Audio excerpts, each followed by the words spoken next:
Welcome to the Garage Door Heroes podcast. I am your host, Robb Leishman, founder of Legit 5 Garage Door Marketing, and this is the place where garage door dealers become true heroes in their markets and businesses. In each episode, I bring you proven strategies, insider stories, and conversations with industry leaders to help you grow your company, lead your team with confidence, and create the freedom you've been looking for. Because in this business, it's not just about fixing doors, it's about building lives, families, and legacies. Let's get started.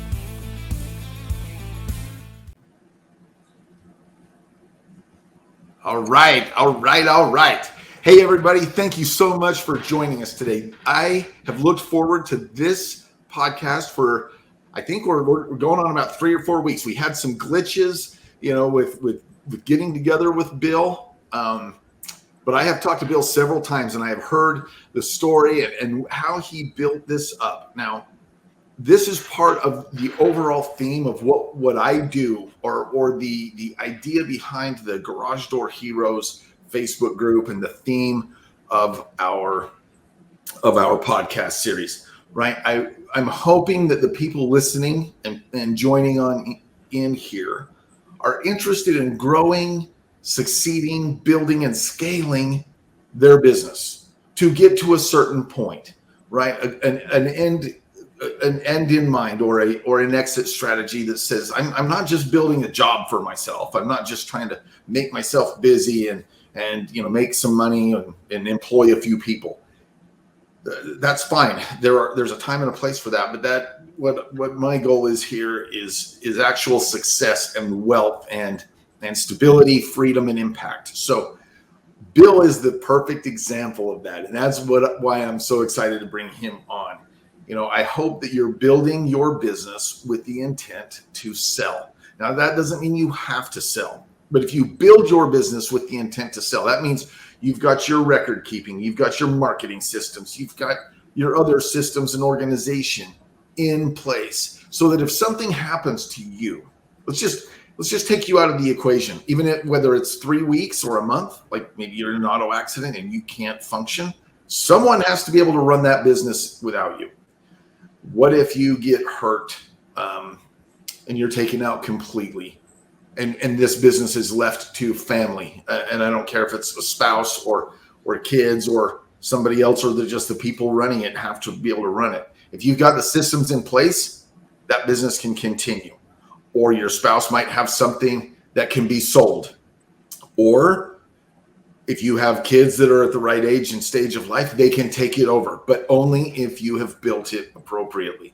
Now, or you can sell it and ride off into the sunset, which our guest today, Bill Yuss, that's what he's doing. And it's a tremendous story. It's been a ton of fun to talk with him. So he's been 51 years in the business, and he's hit some highs and some lows. And I'm going to let him talk about it. I'm not going to steal that, but he's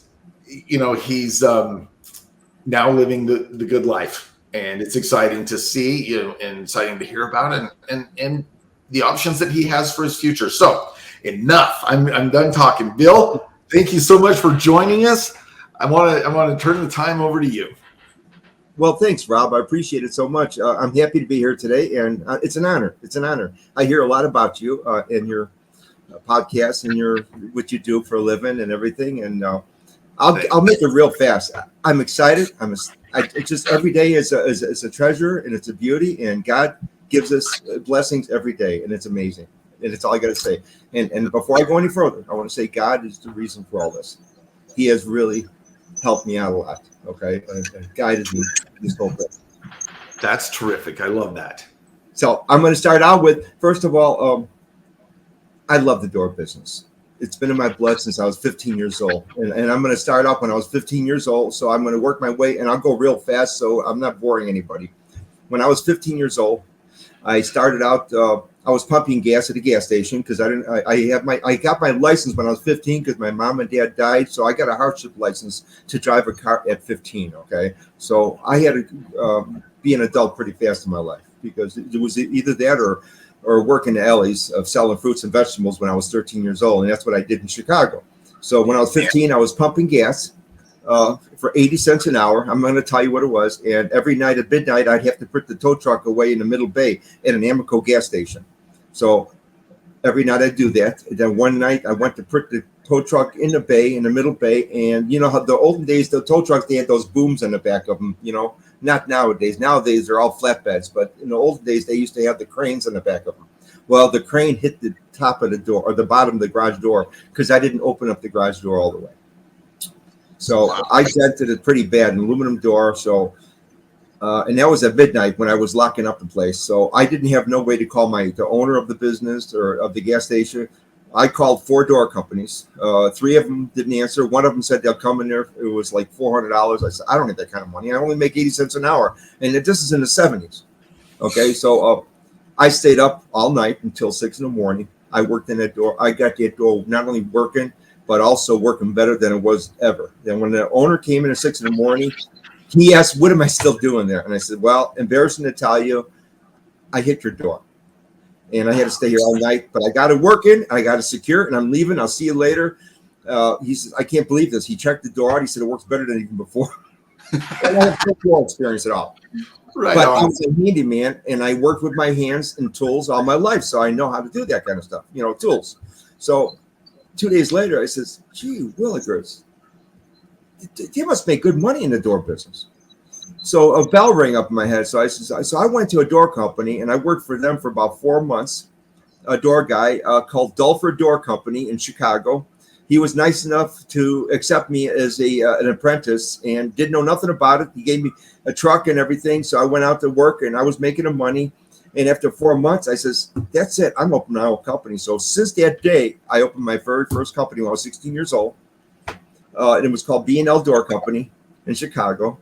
And I got married when I was 16 as well. I did everything young in life because, you know, in those days, it was either get married or live on the street. So I got married, and I married a woman in Chicago, my high school sweetheart. So I got married. We had a door company.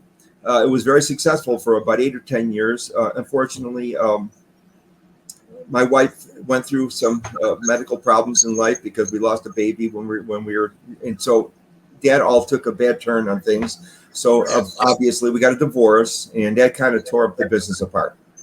So no big deal. So I brushed it off and everything. Everything's good. So then I opened up another door company. Okay. And then that started doing well. I took on a partner. My wife was my partner in the first company. Okay. Partners are great, but you got to be careful about having a partner, because when you have a partner, you don't have no control. You only have half of the control. You know what I mean? So right. The second business, I had a partner again. So, and I took on my old high school buddy, a friend of mine, as a partner. I'm not going to mention names, but we opened up a door company out there. It started doing tremendous, beautiful, many trucks. I mean, we were just hauling in the money. Unfortunately, he was stealing out of the company. He was gambling. Drugs came into place. It was bad, and I couldn't control it and he was having my employees go out to get drugs for him on the street. So here's my working trucks going out there into a drug dealing area and getting drugs for him. And it was so embarrassing, sad, and whatever. So I just couldn't handle this anymore. So eventually I knew I was going to have to close the company down or sell it. And I tried to sell it. We had a chance to sell it, but he didn't want to sell it because he was making good money. So anyways, then we have 3 bad employees in our company. One of them, I said, we got to get rid of him. He says, no, because he was the guy that was supplying him with the drugs. So he wouldn't get rid of him. I said, we got to get rid of him. He's bad news. He's no good for the company. Well, we didn't get rid of him. A month later, I go to Tennessee to visit family in Tennessee, because Tennessee is a beautiful state. It's a Bible country. You know, it's an amazing country. It's just beautiful. So we went to visiting, and then I get a phone call at midnight from the police department saying they're going to go and lock up my place, my business, and they put tape around it and everything because one of my employees killed his girlfriend, and they can't find where they hid the body and They weren't sure if they used one of my trucks because so for 2 weeks my business was shut down. It's like, man, I can't handle it no more. So I went to my lawyer and said, what do I do? He said, you're the president? I go, yes, I am. He says, close it up. He said, but you got to walk away with dignity. Just walk away with nothing. Just walk away. So I says, okay, I'm doing it. I signed my name said that was it. And my partner never talked to me again because he didn't like the fact that I shut the company down. But it was just a losing battle in Illinois between the drugs, the dealing, the casinos, the atmosphere, it's just everything. And now yeah. I was fighting a bad battle. And I says, well, we were thinking about moving to Tennessee anyways. So I ended up, and that company was making a fortune of money, but a lot of it was going toward taxes. A lot of it was going toward bad things and whatever. It was just not good. It's all I could tell you. It was just bad. And I don't want to get into details because it's embarrassing to say, and I let it happen, but I didn't. I finally called the string. I said, I'm done. We're gonna lock this down and we're gonna close it up. So I walked away with nothing but an SUV because that's all the court would allow me to have. And the reason they only gave me an SUV is because I owed $26,000 and was only worth $25,000. That's all I had to my name. Wow. So I moved to Tennessee, and I says, well, I'm going to make this go, but I'm not going to have no partners or no nothing. Oh wait, let's go back a little bit further. I told my wife, I says, my new wife I married. Okay, I told her that, Debbie, I says, I'm never going to open up another door company again. I'm so fed up with it. I've had it. I'm just bad feelings or whatever. And she said, well, what do you want to do? I said, well, I love people, I love sales, and I love cars. So I started selling cars. I did that for 3 months. Unfortunately, the car industry was not for me because you have to be just, not always, but for the most part, you're not as honest as you should be. Let's put it that way. Yeah. I just want to leave it like that and not say nothing bad. After a few months from being in a car dealership, I went to my boss at the car dealership. Right now I'm selling cars and doing good. And I told him, I said, one of my relatives are coming in to buy a car. I don't want to make no commission because I love them. They're family. I want them to come in. He took me and put his arm around my neck or around my arm, around my back. And he said, Bill, come into office. I got to talk to you. I said, okay, what's up? And he says, you know what? You got to realize your relatives are the ones you can get the most money out of. He says, and I'm like, whoa. It stabbed my heart. It's like, dude, I said, do you have family? Don't you love your wife? And I didn't say it. I says, but I'm thinking to myself, you can't do that. You got family. You love them. You don't want to kill them. You don't want to murder them. You don't want to go and take them. You know what I mean? You do it. It just wasn't right. So anyways, I came home and I said to my wife, I says, you're going to hate me. And she goes, what? I says, I quit. I'm done. I'm done in the car dealership. I have no job again. We're probably going to lose this place in Tennessee because I don't know what to do. And I says, so about a week, I slept over it. And I says, I know what I'm going to open up the door company again. She goes, what? I said, I'm opening up the door business again. But this time I'm going to open it with a 5-year plan to sell it. So I opened it up. In the first 3 months, my wife kept asking me, how many jobs you got? So I got a couple this week. Then 2 weeks later, how many jobs? I got 5. A month later, I got 6. Then before you know it, after about 4 or 5 months, I was getting 30 to 60 jobs a day, within 6 months. And the way it worked was Tennessee, they know in your heart when you're passionate about what you do, when you love what you do. And I was doing podcasts. I was doing introductions. I was going places, shaking people's hands and telling them, please, I need your business. They knew that I needed to get this job going, this business running the right way. And I had a 5-year plan. And I told my wife, I got a 5-year plan. Okay. After about 3 years in business, it was doing great. I had many trucks. I had guys. I'm making money. And I still had a 5-year plan. Unfortunately, my wife got real sick. So for 2 years, she wasn't doing very well. She was pretty much bedridden, and so I was worried about her. But I still kept the business running because I had to, but I was torn between taking care of my wife, running the business, and thinking what's going to happen in life if I lost my wife. You know what I mean? Yeah. Hey, do you mind if I just pause for just a second? Yeah. I think a lot of us understand this. Now, Bill's hardships and the bumps in the road and the peaks and the valleys are unique to Bill, but I think we've all been there in our various businesses, right? I think I have friends that had partners that did to them, man, pretty close to what you experienced. I've had family that had partners that did to them pretty close to what you experienced. And I was involved in in the foundation building of that one, and I did not like the fallout from that. I have run a business where I employed, I employed my mother, and she got sick, and she was a director in my office, and she got sick, and that was a long, hard road. It plays a big impact in your life, yeah. Yeah. So not only was it my team member, a key team member, it was my family, and my mother lost that battle, and so we went to the end of that road. And I just say that, I think a lot of us need to respect and understand that the problems and struggles that we go through are not entirely unique, and they're there to build us up. And so I just kind of want to say, I don't think any of us can look at Bill's story and go, well, that's not me. I think almost every one of us, if we've been in business and business ownership, understand partnerships, understand family relationships, understand, the peaks and valleys. So thank you for your vulnerability, Bill. Thank you for sharing that with us. Really, it's sad, but it's not sad because there's a good ending to this. That's why you're going to hear the rest of it in a minute. But yeah, it's a sad story. But it's a shame. We go through some rough times in our life, but we can't let that let us down, because if we do, we're weak.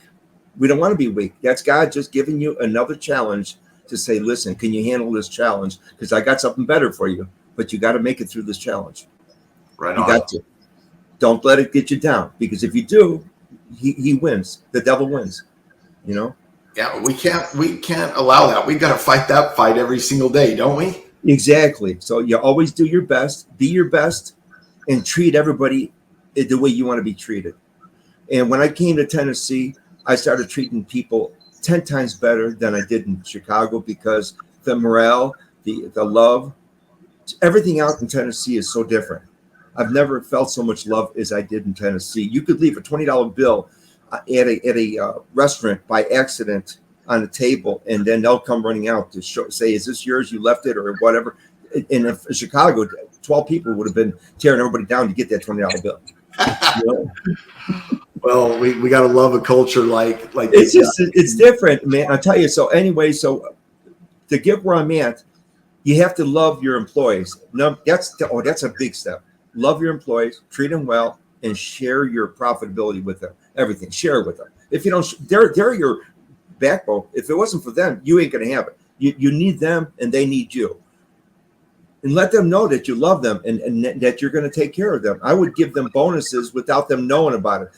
Sometimes I'll throw an extra $2,000 in their check, and they go, "What?" And they were all amazed. I go, "Well, you had a good month. I want to share it with everybody." So each one of them got a couple grand or whatever it is, and it's just like one guy even says, "I'm able to buy a washer and dryer." Another guy says, "I was able to get my air conditioner that I've been wanting." So you're helping. You're giving them a dream and giving them something to look at too. And they feel it. They do. And that's where. So after 3 years, when my wife got sick, I just had to keep going. I couldn't stop.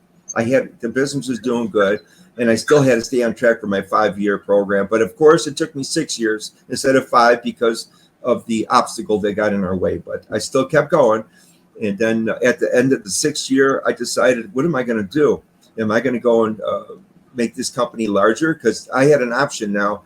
Everybody's telling me I'd be crazy to sell the company. They said, just make it bigger, buy the warehouse, do this, do that. Because you're making, at that point, after about the 4th and 5th year, I was in the millions.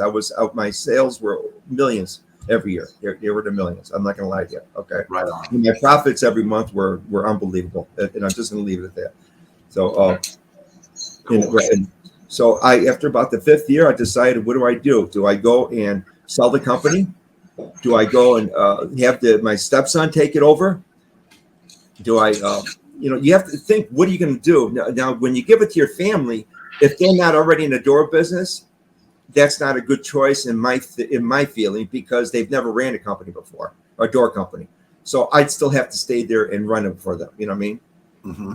Yeah. Where in this, if I sell it, I could just walk away and relax and enjoy life, So I chose that. That seems like the better win-win-win answer anyway. Yeah, exactly. Well, it did turn out good in the long run because my one stepson worked for me for about 2 years, and I taught him a lot in the door business, and he opened his own door company. So my knowledge was passed out to him quite a bit, I feel. Terrific. You Yeah, know, that sounds like what I'm always looking for a win-win or a win-win-win situation where everybody benefits. So we do have somebody in the family that's in the door business and a gate and door company. So I feel like I'm part of it, even though I'm not. He's doing it all on his own. But I feel like just the knowledge alone was a great thing. I passed that on to somebody. So now that's where it comes to where I sold the company. So anyways, after 5 years, 6 years, I decided to put it on the open market. So I put the company on the market, which my whole family was not very happy about. They were a little disappointed. They wanted me to keep it in the family. They said, it's doing good. I said, but listen, you have to weigh out. Number one is I'm in my 60s. If I was in my 50s, okay, I would have leaned more toward keeping it, okay? Maybe. That's not always a good choice either, okay? And then the other thing is giving it to a family member to run is not always a good choice neither. And not unless they put money and stake into it. If they don't do that, you're in trouble because if they don't make it, you could lose everything. You know what I mean? Yeah. So that was my number two. So number three was I'd have to go and build a warehouse. Was going to be millions. It would have cost me, but that was not a big issue. I was thinking about opening up a warehouse to store all my trucks and everything. But then I said no. So I put it on the open market, and I had five door companies all out trying to outbid another person on buying my company because they heard about my company. I remember I was pretty well known for Tennessee as the door doctor. In just 5 or 6 years, anywhere you go, I go to a restaurant, people go, you're Bill Yost, the door doctor guy. Well, my one mistake I made was all my trucks I had on the back of them was a picture of me with a stethoscope. So they all knew my face. I was pretty, and all my trucks looked like ambulances. So those were two things that I think helped a lot because when you see an ambulance, you turn around like, is that the door doctor or is that an ambulance? Sure. Or when you see an ambulance in front of a neighbor's house, you're wondering, is your neighbor sick? No, it's just a door doctor guy. So people have more tendency to look at that truck than if it was just a regular service truck.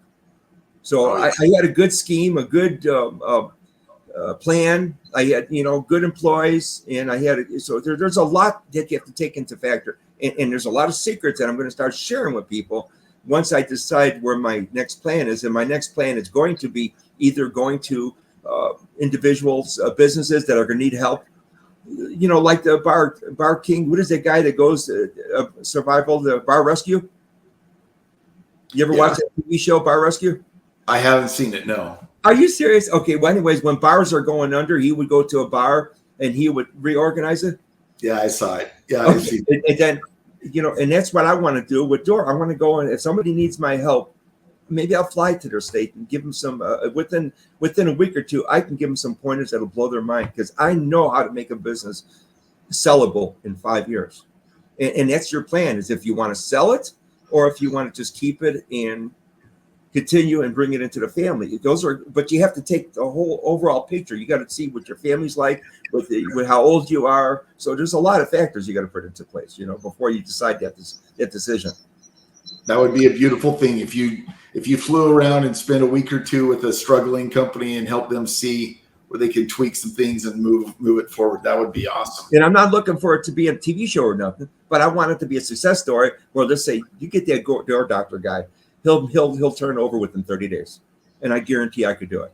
Because 50 years, I didn't learn this overnight. Believe me, it took me 50 years, but and I'm healthy, so I could still do a little bit of traveling. In fact, that's what I'm doing now. I do a lot of traveling.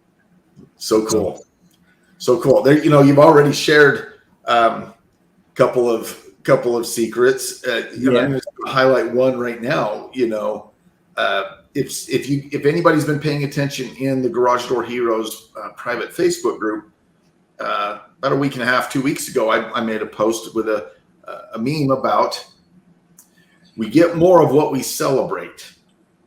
We do, and celebrate can come in a lot of forms, and you get more of what you're grateful for. So when you have an amazing week at work, amazing week in the shop, guys, you have whatever it is, we we produced more money. Our profits were better. We were more on time, and we had more satisfaction, or we got more, customer satisfaction or reviews. That can come in any way. And Bill said, I shared the wealth.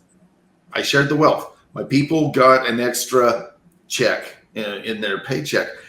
I am telling you that will go so far. That tweak in your business, you will see an almost immediate change in the mindset of your people when you share we'll call it the wealth, but when you share and celebrate their successes or the team's successes. I won't dwell on that. We'll expand on that more another time, but thank you for sharing that. Yeah. Well, that also works in another favor too, is when you do share with them, what do? They tell their friends and other people. And when they go to pick up supplies at a door supply house, they're telling other door guys, you should really see this guy, Bill at Pro Door. He shares profits. So word got out to a point where I was having applications come in. You said you can't get employees. I have no problem. I had a list of people that were waiting on the doorstep to come to work for me. There you go. Culture. Because word of mouth, and because of who you are, and it comes in a circle. It does. It comes in a circle. Yeah. Absolutely. Cool. Sorry to derail things there. I want you to keep going. Okay. Let's bring it around to where we're right. The great. I missed one little portion of this before we got to where I'm at, and I'm going to back up for one story. When I moved to Tennessee with nothing but my SUV, okay, my wife, I have to give her a lot of credit too, because this woman, you have to love somebody that stands behind you and supports you through thick and thin. And for about 6 to 8 months, me and her basically we were living at a hotel. That's how poor we were. We were living in a hotel, and she struggled with me, her, and the little doggy. And we were staying there 6 to 8 months until I got our Tennessee location set up. And I kept promising her it's going to work out, because in my heart, I know I got something going here. Shoestring budget, but it can be done. I love it. It can be done. And sure enough, within 4 to 6 months, we turned everything around again. But, you just have to have a wife that's very supportive and loving and understands in your heart that you mean well, and it's going to happen. Yeah. I love it. That's cool. I'm going to look something up, because I've got a comment I want to make here. Just a minute. All right. But you keep talking. Okay. So anyway, so in about the 5th and 6th year, I decided to sell the company. So within a month, I've had, like I said, everybody knocking on my doorstep, and and my family saying, you're going to be sorry you sold it. And I says, I'm not sorry at all. I'm going to be with my wife now. I'm going to be doing things with her. We're going to go and see things that we haven't seen before, but I'm not going to stop working. I'm still going to do stuff. And that's where I told her I'm going to be doing more ventures, which will be helping other door companies, or maybe doing a schooling for the young, wanting to get into the door business. Yep. And that's where my next plan comes into but it's not going to be for about 2 or 3 months before I could tell you what I want to do, because I'm still kind of putting it all together right now. Because when I do it, then I'll go toward it, but until then, it's all just, I'm going to do one of these 5 things. That's all I can tell you right now. I think that's fair. But, Bill's got some options, man. Bill's got some options, and he's living a great life in the meantime. And, I think we're all excited to kind of see and hear. We'll wait. We'll probably have to come back and do another podcast, Bill, when you decide. In about 2 months, you'll know where I'm going, my direction. But right now, I'm going to be doing a lot of fishing, a lot of boating in Florida. I have a nice ocean view house with my own backyard. I have my own pool in the backyard. I have a double dock for 2 boats. I only have 1 boat, but I have a double lift dock for 2 boats, and they're working on my boat this month as we speak. So I go back and forth until they get it all ready. It's a nice regular fisherman's boat for the blue waters out there, which is very safe. It's got air conditioning below deck and everything. So I'm doing it right. Let's put it this way. This is so great. And we've already talked. I'm going to be coming to Florida and enjoy that boat and spend a day with Bill out on the blue water. That's cool. Yep. That's cool. Oh, and I have one more thing I'm going to add into there. Which the gentleman that hired me, I don't know if you heard the story when I first started a door business. I worked for a door company for about 4 or 5 months. Oh, yeah. Okay, Door Company. Well, he helped me teach me a lot, just as much as I'm going to try to do right now for others. But he was a really awesome man. His name was Dave Delfer, and I'm sure he wouldn't mind me telling you. A gentleman is still alive till today. He's in his 80s. He came to visit me last year because he heard all about it, and he stayed with me. And he said, "Bill, I knew you were an amazing guy when you worked for me." He said, "I wish you would have stayed with me. You're a young 16-year-old young kid." But so he came visit me. So he was one of my visitors, and it made me feel so honored to have a guy like that that's 20 years older than me to come visit me. You know what I mean? In his 80s. You know, that's so cool. That says a lot. That says a lot, doesn't it? It really does. It really does. And you don't want. Oh, and the other secret is your other fellow doormen shouldn't be your enemies. They should be your friends, because if they need a part, sell them part or give them a part. Don't be like, I'm not going to take, because you know why? One goes, it's going to go back around. So be nice to them, because then they'll be nice to you. And because of that, they won't say nothing bad about you, and you won't say nothing bad about them. Why? We're all here to make a living. That's all it is. So that's a big secret. There's plenty of business to go around. There's plenty of business. Don't go say bad things about them. Just, even if they are doing something not the way you would do it, just say it's okay. That's what they do. How they do it, What are you going to do? Yeah. Because you're doing it your way. You got blinders on, and you're going forward, and you're doing what you think is right, and that's all that matters. You know what I mean? Yeah. Yeah. Cool. Well, let's bring it home. Let's talk about, Door Doctor. It was in its prime and in position to be taken over by the big dog. Let's talk about what that was like. Oh, okay. All right. Well, like I said, right before they bought it, they came in and they looked it over, and they really loved the company. They loved the employees, because they get the employees too. Not all my employees ended up staying with them, because, that's always like that during a transition, because sometimes they don't like working for a bigger company. Which I understand that, but they came in from Arizona. They've owned many door companies, and mine is one of many acquisitions that they've gone through, and they're very respectable to me. They went and we had some great lunches with them. They talked about everything. In fact, they do the owner does podcasts as well. Now, he has a different way of doing things than I do. But maybe now his business, he's more how big he's going to get. And he's a young man. I think he's only in his late 30s. So it's with him, it's how big he's going to get. With me, it was just how much love I could put into one company. Yeah. Then move on. You know what I mean? So it depends which way you want to go. Sure. Okay. So, so they ended up taking over all my trucks and my company and my employees and whatever. How many trucks were you up to, do you think? 10. 10, right on. Yeah, we needed we really could have gone up to 20 trucks, but I was reframing everything from getting any bigger at that time, because I wasn't able to handle it, and our location was only large enough for so many vehicles and so much business. So after you get bigger, I would have had to switch from Fusion to Service Titan, which I don't say they're bad. Service Titan is awesome. We didn't do Service Titan because it was a little more expensive, but we were at this area where that would have been our next position, is to go to Service Titan, because they have a great program, but you're paying 3 times more. You know what I mean? So it depends how much money you want to spend in the company. So with me, everything was just, do it the best you can for as cheap as you can. You know what I'm saying? So every time I would buy a new truck, I would pay for it cash. There we go. I wouldn't get loans. Well, I couldn't get a loan anyway, because I had bad credit in my younger days. But it's okay. I mean, Ramsey, Dave Ramsey, he'd probably be proud of me, because I did the system very close to what he would have done, or what he's done in his past. You know what I mean? Cool. Where you pay for everything. Don't take loans. Don't be at the bank's mercy, because when you're at the bank's mercy, they have you on a string all the time, and they're always in control, not you. You know what I mean? I've never seen very many opportunities. I've never seen a bank take very many opportunities to be merciful anyway. Yeah, so when we're at the mercy of the bank, it's not gonna go in our favor ever. Right. So always try to get as little loans as you can, especially with interest. I don't know if you guys probably heard the interest rates are going up again. They went up last week, and next month they're going up again. It's not looking good for the next 6 months for interest going up. So no, it's not. So we were firing on all cylinders. 10 trucks. How many team members did you have? Like your whole team, your employees, your team, your staff? Oh, we only had 10 or 12. I mean, I was out there working myself too. I was working just like everyone else. I was doing double shifts. I was working Saturdays and Sundays, because you want the company to make it, and you want people to trust you and rely on you.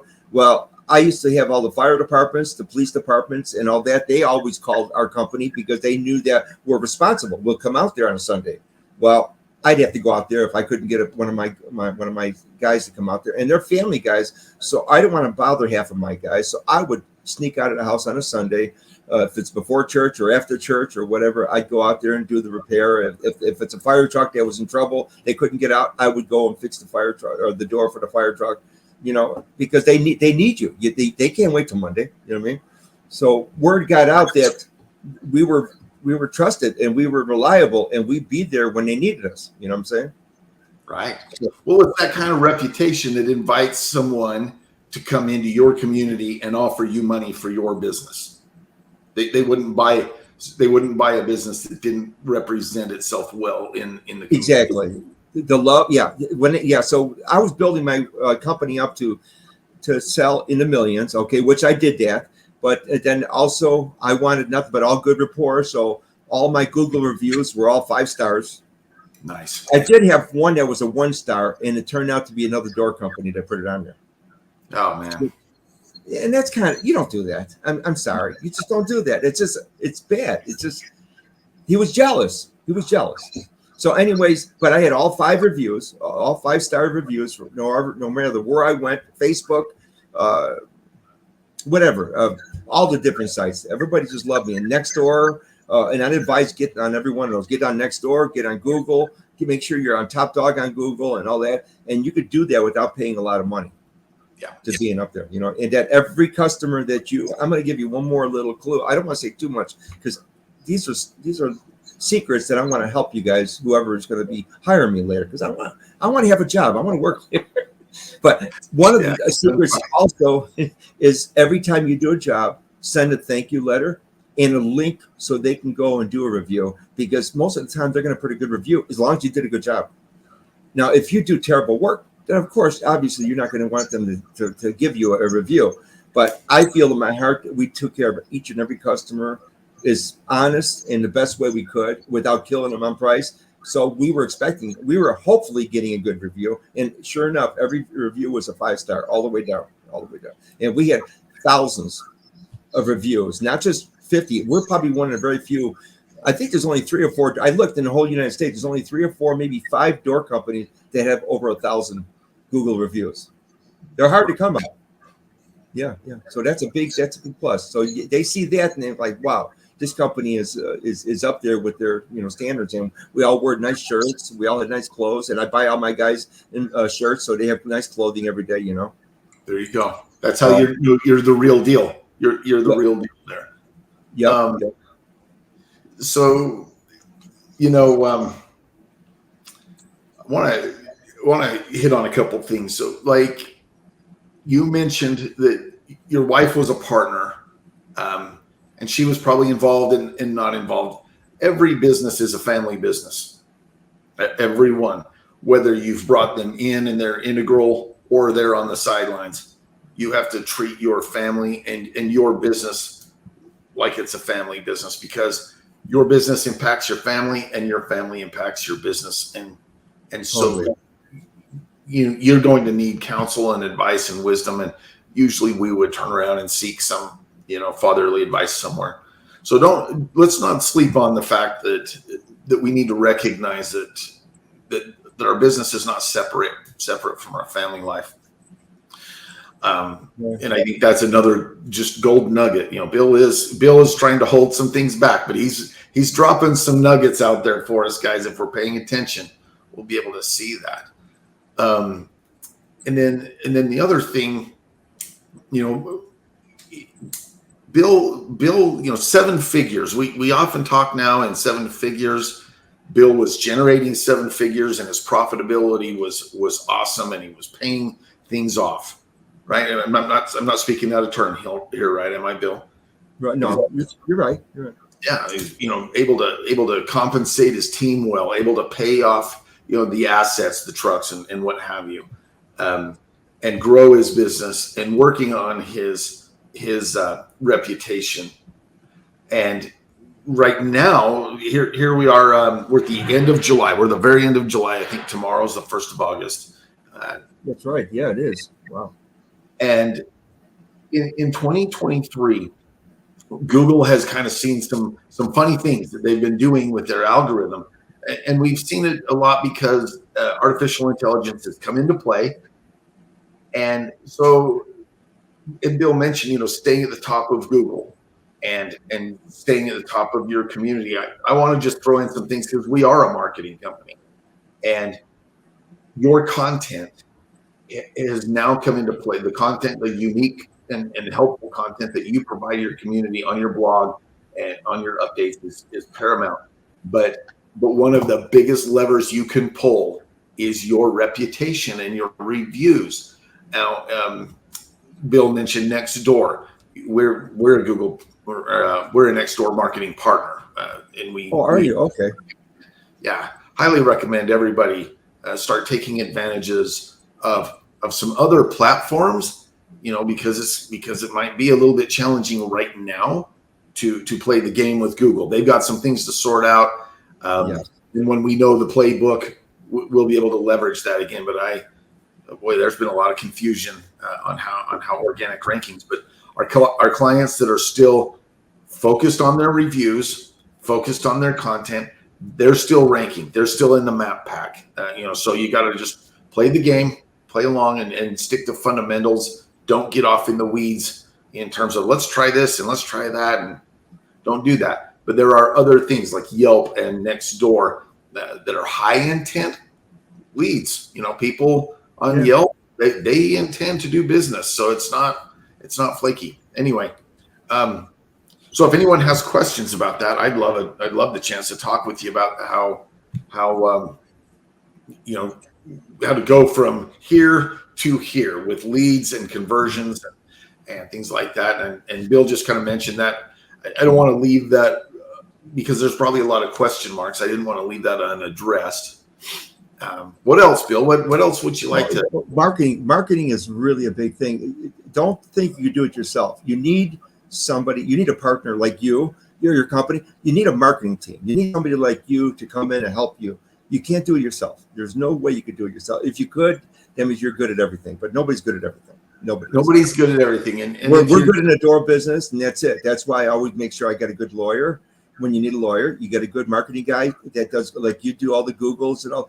I would get somebody like you in a heartbeat because you need somebody like you because you're the one that's going to pull them in and know how to pull people in and how to get people to acknowledge you're available and you're here. You're available. Yeah. Right. Well, thanks for that. Thanks for that plug, Bill. But we need to treat all of these guys, whether it's finance, our accountants or our attorneys or our marketing guys. These need to be viewed as partners, right? They're actually partners, right? Yeah, treat them as team members when the decision making has to come into play, and you'll find your result is so much more positive. There's a book that I've been reading. I've actually completed. I'm reading it again. It's by Tommy Mello, and it's called The Home Service Millionaire. And in there, he talks about how critical it is to find a lead generation partner. And there's so many avenues right now. If you're trying to do it yourself, that can be frustrating because you need to double down on your talent, right? Your talent is building a door company or engaging with customers. But any of these other sidelines, you're just going to stress yourself out and spread yourself too thin if you're trying to do it all yourself. Totally. You're right. Don't try to. You can't do it yourself. A lot of people try and they think they could. You can't. They learned that lesson. I wish I would have known you years ago, but I had somebody very similar to like you, but I just met you recently, Rob, and you're got the same principles, the same ideas as the partner that I had to help me coach my business. Let's put it that way. That would have been a lot of fun if we'd have met long ago. But I know. I couldn't do it myself. I couldn't do it without it, though. No. Yeah. I couldn't do it. I really enjoyed our friendship that we've built here, Bill. I do. Yeah. Okay. Thank you. What else? What other things do you think you would want to throw out? For guys that are kind of trying to figure out what to do with their business. Any ideas that you want to just any recommendations that you want to throw guys, for before we wrap this up? Sure. Okay. Well, first of all, you want to be honest with the customer. Okay, upfront, honest with the customers. Tell them what you're going to do. Because by meeting of the minds, when you tell them what you're going to do, amount and everything, and do what you're going to do. Do what you're going to say. Don't just say it. Do it. Do what you say and say what you do, and everybody will be happy. I mean, I have a place in Florida, and I hired a contractor, and I'm laughing, and not laughing. I'm just shaking my head. They don't show up. They don't come. They're going to be late. They don't tell you you're going to be late. They have no respect for the customer. You have to have respect for the customer because they're just like you. And if you say you're going to be there between 2 and 4 to fix their door, be there or let them know because they're human beings and they have a life too. They might have had a dinner engagement that they didn't go to because they're waiting for you and you never showed up. Right on. So right on. Honesty and transparency, and there you go. That's a good one. I'm gonna pick up one that you mentioned to me, I think, before we started the recording. How important is it for a contractor, garage door contractor, to answer his phone? That's a big one. Oh my God. Well, when you get big, let's face it, it's hard to answer all the phone calls. But I was doing it. And my wife says it was driving me nuts. Yeah, it was, but I wanted to answer every phone call because I wanted to talk to them personally and tell them you'll be okay until Monday. And because of that, they would hold off till Monday. But you know what? Whenever they call, people are speed dial. They call one door company, they'll call another one and another one, until they get one. And in voices, they don't want to hear recordings in their voice. When they hear a person, a human being, that's all you got to do. And you know what? They talk to you for about 2 minutes and they say, okay, thank you. And I'll see you Monday, sir, or whatever. And thank you for answering the phone. And then half of them will tell you, do you know you're the only one to answer the phone this weekend? I called 6 of them. Yeah. And I'm like, hello. And I got that call because of I answered it. A human being answered it. I mean, it's not the best way to do a business, but can you maybe hire a young girl that'll answer it even, or somebody that wants to work in a weekend, give her the phone and say, here, not an answering service. Answering services are beautiful, but I'm sorry, but that's the only thing I'm against is answering. There's holes in the answering service bucket. There's holes in that system. There is. It needs to be a representative of your company. And I'm just going to throw this statistic out, but 68% of people do business with the first company that answers the phone or gets back to them. It's true. And they're going to keep, so if you don't answer the phone, they will keep shopping. If you don't get back to them right away, and there's times when you simply can't get that call, but you need to have a system in place that either texts them back right away. It says, I'm sorry, but I'll call you in 3 minutes. Or somebody at your office will get back to them, or you answer the phone, which is ultimately the best one. Yeah. But it's just shy of 70% of calls will do business with the first person to answer the phone. And what does that say about any business or industry? That why should anyone not get an answer to their call? That's the thing. Yep. Cool. And then here, one more thing for you: emotion is a big part of our company in the door business, and it's no different than 2 things that I always said to myself. People don't want to do without your cell phone. If you left your cell phone at home and you're 10 miles or 5 miles, you drive back home to get your cell phone. Not always, but most people do, because it's like you left your right arm at home. Yep. And the other thing is your car. If it's stranded in the garage, people are in a panic. There you go. Would you try again? That's so without your cell phone and without your car, you feel stranded, and that's what half of the world is all about. Am I right? That's 2 big things, That's true. So we're there for them. It's emotional. It's hard to see how many people get so scared when their car is stuck in the garage. That it's amazing. Yeah. Right. Oh, it is amazing, and I've talked about that. I won't belabor it here, but I have talked about that in our group. That the urgency and the panic that people have, whether they can't get in or whether they can't get out, or whether in the case of like broken spring, the door comes up 12 inches or so and stops. They don't know what's happened, but they know their home isn't secure. They know that they can't get their kids to school or get to work or coming back. So it becomes a panic, and when you handle that right, you become the hero.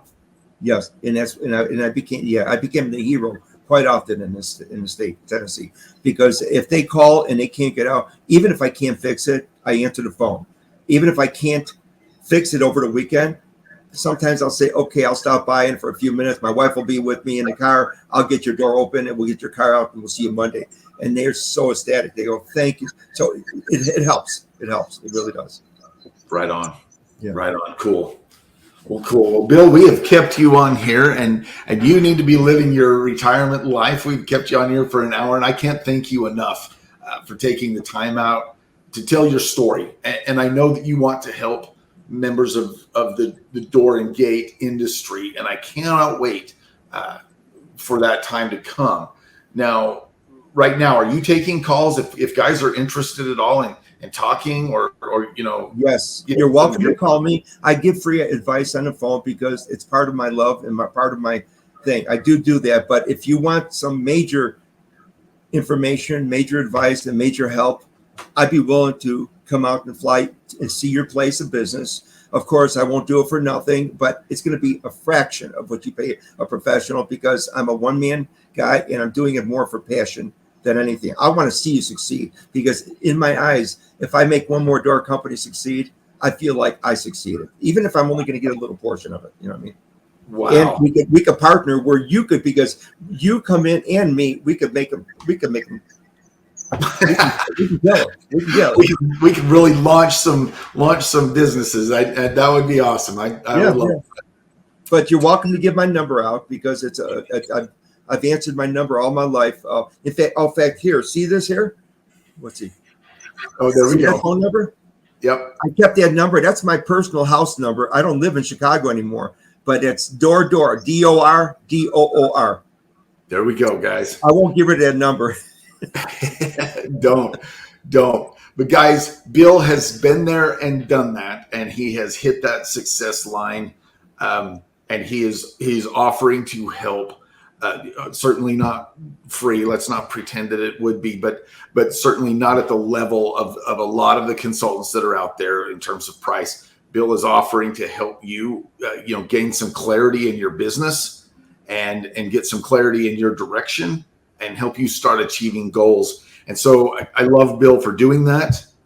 I think the garage door business, but all business in general, we need people willing to help the younger generation come along instead of cannibalism, which I have seen over and over. The older guys are fine just cannibalizing the younger guys. Bill is not that. He's here to help you achieve and grow and succeed. So with that, we're going to wrap it up. If you guys want to talk with Bill, you've certainly seen the phone number here. You can probably find him, but certainly reach out to me. I'll get you in touch with Bill. So it's been a blast. Thank you very much, Bill. I'm going to let you go with the rest of your Saturday. All right, Rob. And I'll see you on the boat soon, right? Yes, it will be soon. It'll be soon. Right on. Thanks again. Thanks for having me. And like I said, advice is free on the phone. I'll be happy to help anytime. Okay. Awesome. I'll be setting you up. Thanks, man. All right, buddy. Have a great day. You too. Bye.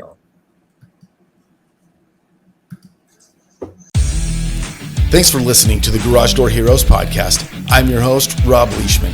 If you got value today, hit subscribe and share this with another garage door hero you know. This show is brought to you by the Legit 5 Garage Door Marketing Team, helping garage door companies grow and dominate their markets. Until next time, keep growing, keep leading, and keep winning.